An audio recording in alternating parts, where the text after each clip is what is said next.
चाहे ससुराल में रहो, चाहे बाहर रहो, लेकिन अपना रूटीन ना हमेशा एक जैसा फ़ॉलो करना चाहिए। पहले मैं ऐसा नहीं कर पाती थी, बट अब मैं हमेशा वैसे ही करती हूँ। अगर मैं बाहर रहती हूँ, तो भी मैं मॉर्निंग में योगा करती हूँ, और अगर मैं घर आती हूँ, तो भी मैं मॉर्निंग में योगा करती हूँ। तो मतलब योगा करने से क्या होता है ना कि एक एक दिन का जो सुबह का आपका एक रूटीन बना होता है ना, वो आपकी बॉडी को एकदम फिज़िकली फ़िट रखता है। और वैसे भी ना मेरी एक एक वीडियो पे बहुत ज़्यादा कमेंट आए थे कि आप क्या प्रेग्नेंट हो? और वगैरह-वगैरह बहुत सारे कमेंट आए थे। तो मेरे को ना अपने पेट को लेके थोड़ा टेंशन भी हो गया। मैंने कहा भाई पेट थोड़ा-सा बड़ा हो गया है, तो क्यों ना थोड़ी एक्सरसाइज़ की जाए ताकि पेट अंदर हो जाए। मुझे कहीं न कहीं थोड़ा-सा लग रहा था क्योंकि बहुत कमेंट आए थे उस वीडियो पे इस रिलेटेड। ऐसा कुछ भी नहीं है, जस्ट पेट मोटा हो चुका है मेरा थोड़ा-सा। तो बस मेरा अभी सुबह-सुबह उठ के मैंने सबसे पहले किया है योगा। तो मैं काफ़ी सारे पोज़ेज़ में योगा करती हूँ, जितने मेरे से हो पाते हैं। अगर टाइम थोड़ा ज़्यादा हो तो ज़्यादा कर लेती हूँ, अगर टाइम कम हो तो कम कर पाती हूँ। तो बस उसके बाद मैं आ गई थी घर पे, और अभी जो मेरी ना यहाँ पे एक मैंने बड़ा-सा लिफ़ाफ़ा जो है ऊन का भर के रखा हुआ था। तो मैं ना इससे पिलो कवर बना रही थी, मतलब राउंड वाले पिलो कवर बना रही थी। फ्रंट में राउंड इस तरह से डिज़ाइन रहेगा और बैक साइड पे कपड़ा लगेगा इसके। तो ये डिज़ाइन मैं बना रही थी, लेकिन हर बार ऐसा हो जाता था कि कुछ ना कुछ ऐसा काम बिज़ी रहती थी कि पूरा हो ही नहीं पा रहा था। तो हमेशा ये मेरा लिफ़ाफ़ा यहीं पे रहता है ससुराल में ही, और मैं वहाँ बाहर चली जाती हूँ। तो फिर मैंने इस बार सोचा है कि चलो मैं ट्राई करूँगी कि इस बार मैं इनको कंप्लीट कर दूँ।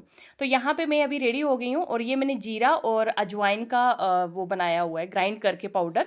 और खाना खाने के बाद मैं ना ये 1 चम्मच पानी के साथ ले लेती हूँ, गर्म पानी के साथ। अभी लेना स्टार्ट किया है जब से मुझे ये कमेंट आने स्टार्ट हुए हैं कि पेट मोटा हो गया आपका, आप प्रेग्नेंट हो क्या? तो मैंने सोचा क्यों ना अभी थोड़ा इलाज किया जाए अपने पेट का। सो उसके बाद मैंने अपनी बड़ी बेटी को लाडू-पुचू करके हम लोग घर से निकल गए। अब हम जा रहे हैं जम्मू परेड।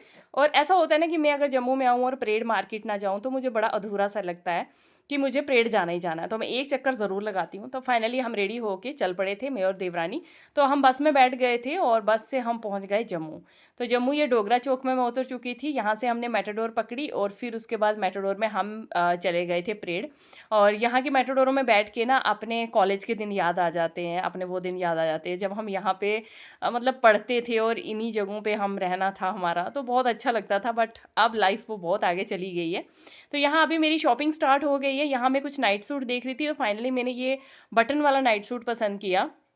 उसके बाद हमने कुलचा खाया, और कुलचा खा के फिर हम यहाँ से निकले, और बाकी के भी छोटी-छोटी चीज़ें हम पसंद कर रहे थे, और उसके साथ-साथ हम खा भी रहे थे। यहाँ पे ये जो कचालू चाट मिलता है बहुत टेस्टी होता है, फिर उसके बाद हमने कचालू चाट खाया। एंड उसके बाद ना यहाँ बांटे वाला पानी मिलता है, मतलब नींबू पानी मिलता है, ये बहुत फ़ेमस शॉप है। और यहाँ पे तो मैं हर बार नींबू पानी पीती हूँ गर्मियों में। तो हम लोग फिर यहाँ आ गए, सबसे पहले हमने नींबू पानी पिया, कलाड़ी कुलचा खाया। मतलब एक हो जाता है ना कि हम दोनों जब निकलते हैं तो कुछ थोड़ा-सा एक वो भी क्वालिटी टाइम टाइप हो जाता है कि कुछ खाएँगे, पिएँगे। उसके बाद हम लोग घूम के आ रहे थे, तो वहाँ पे लंगर लगा हुआ था। लंगर लगा था क्योंकि हनुमान जयंती थी, तो उस दिन लंगर लगा हुआ था। तो फिर हम लोगों ने यहाँ पे लंगर खाया। यहाँ इतना टेस्टी खाना था कि मैं आपको क्या ही बताऊँ। मतलब चावल थे, दाल थी, और साथ में अम्बल। मतलब इतना स्वाद आया। हम लोग वहाँ बैठ गए एक दुकान के पास, और हमने यहाँ पे खाना खाया। मतलब प्रसाद, भगवान जी का जो प्रसाद था वो खाया। उसके बाद हनुमान जी का माथा टेका, और बस उसके बाद हनुमान जयंती थी, बड़ा अच्छा लगा। तो फिर लास्ट में हमको एक-एक आइसक्रीम भी मिल गई वहीं पे। मैंने कहा भाई ये सही हो गया, हमारा पेट फुल हो गया। फिर हमने आइसक्रीम भी ली और भगवान जी का प्रसादा खा के फिर हम निकल गए वहाँ से। फिर हमारी शॉपिंग चल ही रही थी, कुछ-कुछ हम ले रहे थे। साथ-साथ में ना ये देखो, यहाँ से मैंने अपना शादी का डोगरी सूट बनाया था।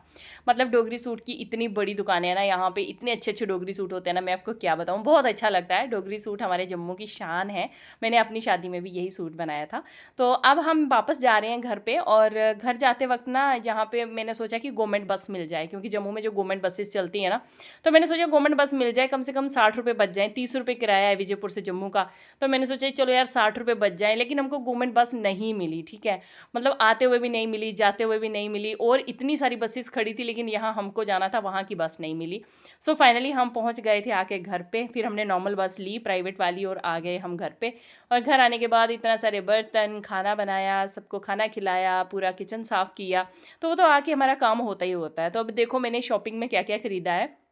मैंने कुछ यहाँ पे प्लाज़ो खरीदे हैं, मतलब ऐसे लूज़-लूज़ प्लाज़ो खरीदे हैं, गर्मियों के लिए बहुत अच्छे होते हैं। टॉप वगैरह मैं खुद ही बना दूँगी इनके साथ ना, कपड़ा लेके। तो मेरे को 1 टॉप मिला है इनके साथ, और जो 2-3 प्लाज़ो हैं, या फिर जो ट्राउज़र हैं, इनके साथ मेरे को ना टॉप नहीं मिले। तो मैंने सोचा आजकल वैसे भी ना कुर्तीज़ का बड़ा ट्रेंड चल रहा है, तो मैं नॉर्मल कपड़ा मैंने लिया हुआ है, तो उन्हीं के साथ मैं ना सिंपल कुर्तीज़ बना दूँगी। तो यहाँ पे ये वाला नाइट सूट मैं खरीद के लाई थी एक, मतलब ये वाला नाइट सूट मुझे बहुत अच्छा लगा, इसका कपड़े की क्वालिटी भी बहुत अच्छी थी। तो ये सारी चीज़ें मैं खरीद के वापस पहुँच चुके हैं हम घर पे आके। तो आज का मेरा यही व्लॉग है और परेड में मैं घूम के आ गई हूँ, तो अब मेरे को सैटिस्फैक्शन है कि भाई मैं जम्मू आई थी और वहाँ मैं होके आ गई।